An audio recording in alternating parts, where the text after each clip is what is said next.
2-year plan, so understanding transition. And I push this as a very important narrative because this is where I failed, and I usually teach from where I failed.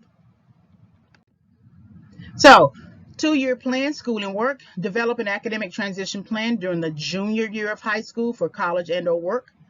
Develop an academic transition plan during the junior year of college for graduate and or work.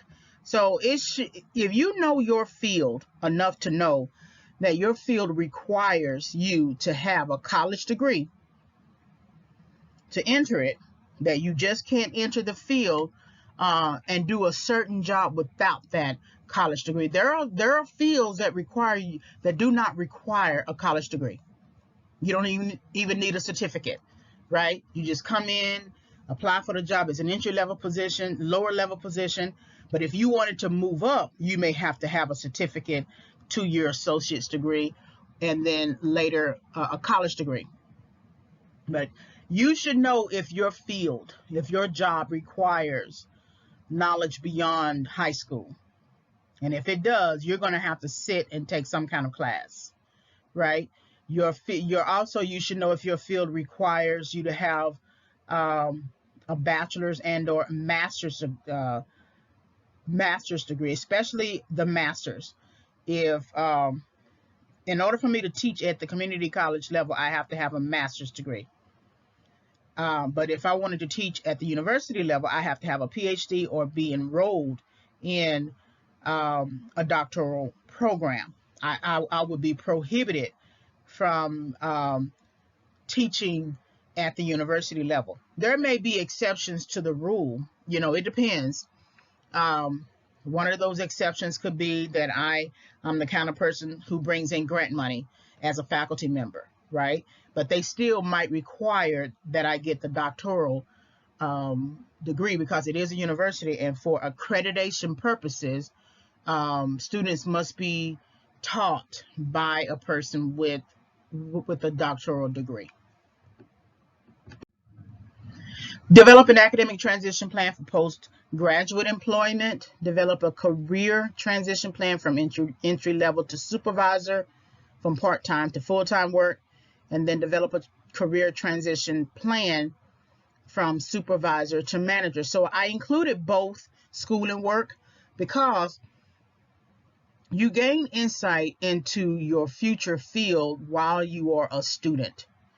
And that's how I believe it is. That's why I believe it's important that you understand academic transition. Plus, you also have the professor standing before you who can tell you what to do, what to expect.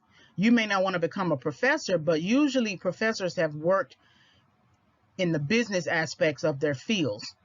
So they have decided to teach or have been teaching, but they also have a full-time job in other areas. The career transition plan is important because if you see yourself managing people, it's just in you. There's nothing wrong with seeing that. It is just in you. So then most oftentimes your jobs now have, professional development coursework that you can take, and it's for free. And usually they have supervisor certificates. There are also programs at the community college level where you could sit for four courses to get a certificate as well. Then from part-time to full-time work, do you want to remain part-time in perpetuity, or are you interested in full-time work? Okay, so now what does the job require in terms of you being able to get on full-time? And that's going to take some time to realize that as well, to research that. Also, from supervisor to manager, supervisor may just require a certificate, but manager might require an actual degree. And it just depends on the job level, the department, the actual work that you are doing, so you have to talk to people and ask people questions and then conduct an information interview. So 2-year plan financial, develop a basic financial plan that includes base income and expenses. This requires staying on a job for 2 years without gaps. Income and expenses will give you a base for how to plan from 2 years. If you make $20,000 in your first 2 years, then the goal should be to increase those annual earnings by a certain percentage. This depends on your profession and industry. The most important thing once you either graduate from college or graduate from high school is to be consistent and build a record of work. Stay on the job. You are oftentimes given some flexibility and leeway when you're young, especially between 20 and 25. If you've job hopped between in 2-year increments, you're kind of given a little bit of leeway because you know it's just expected that you're trying to find yourself, you're trying to find the right type of job or the right type of place for you. You thought this would be it, now you realize no, this is it.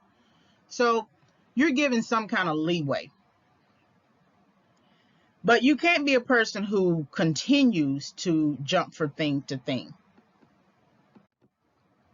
Eventually you're going to have to get somewhere and sit down and settle down and if I was you, I would give it 2 to 5 years, but at least those 2 years you're building a base income, and so that you can pay your bills, that you can pay any other types of expenses.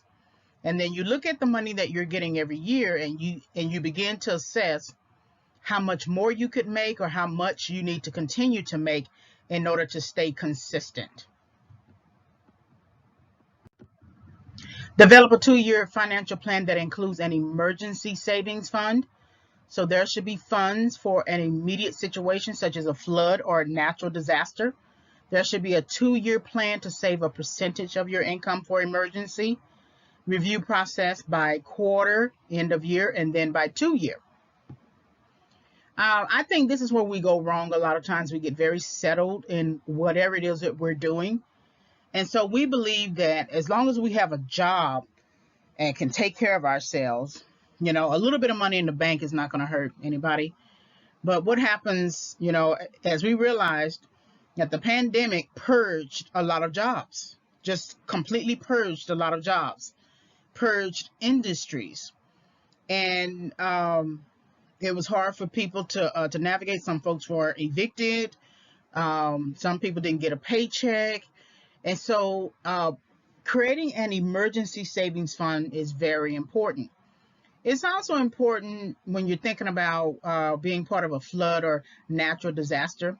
As soon as the mayor or the governor of a state tells you to expect a hurricane, you need to go get some money out immediately, because it will be very difficult for you to get anything out once that hurricane hits, right? So that means you need to save money, like a percentage of your money for emergencies. So if you're saving in mutual funds and CDs, you may not be able to get to them, get access to them quickly. You need to almost think like rich people. Rich people will have investments in investment products, right? But they also have a safe in the house, and they have money in that safe.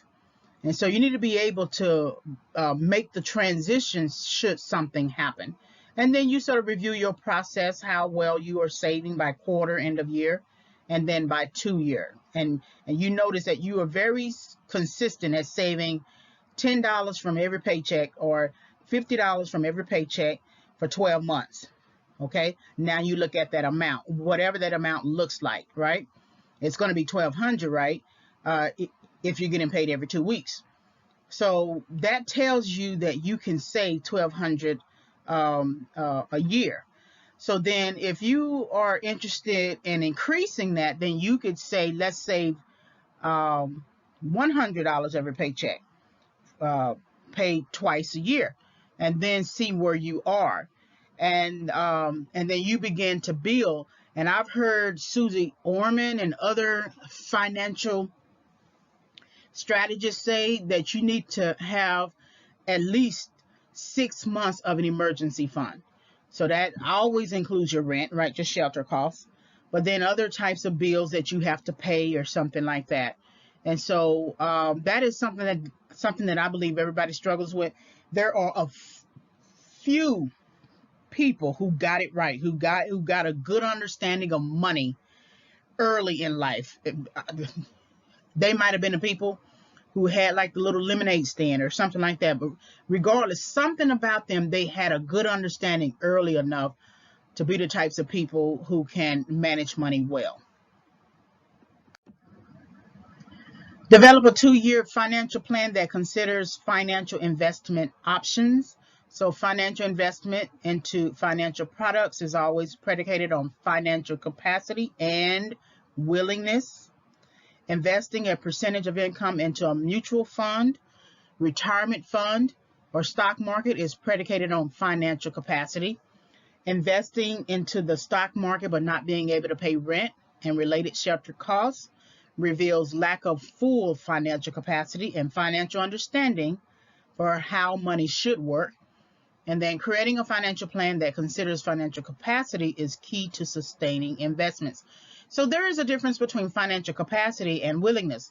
You know, people say if you just save a little bit of something from like $5 out of each paycheck, you know, that's something.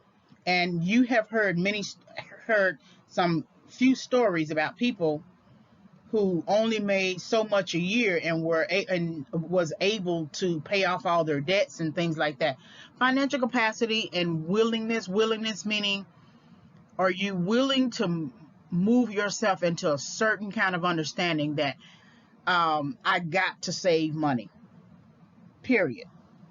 I got to stop spending in this area so I can begin to save money so I can have an emergency fund. It's not always just about financial capacity. Is mostly about our willingness, because we will complain about saving, but then turn around and go and pay for nails and hair and shoes and clothes, and it costs much more than that. You're not going to go and find something for $5, you know, unless you're going to Goodwill or a garage sale. But there is financial capacity. Okay, say for instance you only make $20,000 a year, and that's barely that. And you say, well, how am I going to save any money when I'm only making $20,000 a year? And it depends too, you know, if you are living at home or if you are living with yourself. And it looks like the $20,000 only covers just your shelter costs and food and transportation. Of course, your phone, right? So it may be hard to do, but I am changing my understanding about that because, you know, I have bought coffee from Starbucks. I have bought, you know, shoes and clothes and things like that. And I have realized that I actually had the money to save, but I wasn't willing to do it. So when you're thinking about your 2-year financial plan, look at it from the vantage point of what am I willing to save, so that I can still be able to do what I want to do, but I still make sure that I have a actual savings just in case something happens. I think it's important that you should be able to pay your base expenses, which are your rent and, you know, shelter and food and phone, right? Because we can't do really without phone today. And then some form of cable, even if it's the lowest form of cable, unless you have internet, and because you can watch everything on the internet. But as long as you have made sure that you have the full financial capacity to meet your base expenses, then look at your willingness from there. Look at the money left over and what are you willing to take from that money, what percentage you are willing to take from that money to put into a investment product.